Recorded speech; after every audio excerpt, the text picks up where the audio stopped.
Hello guys, आज म technical एनालाइसिसको बारेमा चाहिँ थोरै डिस्क्राइब गर्न गएको छु। बेसिकली चाहिँ टेक्निकल एनालाइसिस चाहिँ अब सर्ट टर्म ट्रेडको लागि चाहिँ हामीले युज गर्ने गर्दछ ट्रेडरहरूले।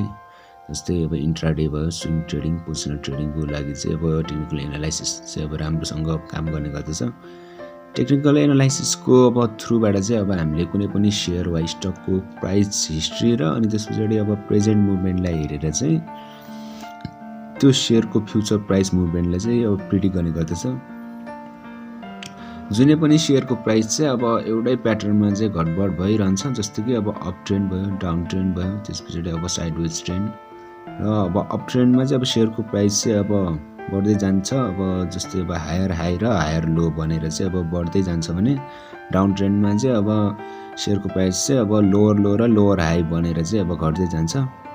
अनि त्यस पछाडि अब साइडवेज ट्रेन्डमा चाहिँ अब हाई र लो बनेर चाहिँ अनि त्यस पछाडि एउटै अब वेजमा चाहिँ हिँडिरहन्छ, त्यसले चाहिँ अनि साइडवेज ट्रेन्ड भन्छ। अब टेक्निकल एनालाइसिसले चाहिँ अब हामीले अब कुनै पनि अब स्टकको चाहिँ अब प्राइस फ्युचरमा चाहिँ अप ट्रेन्ड वा डाउन ट्रेन्ड जान्छ भन्ने एउटा मस्ट प्रोबेबिलिटी मात्र देखाउने गर्दछ। एक्ज्याक्ट मुभमेन्ट चाहिँ यसले देखाउँदैन। अनि एउटा स्ट्र्याटेजी चाहिँ अब जहिले वर्क गर्छ भन्ने पनि हुँदैन।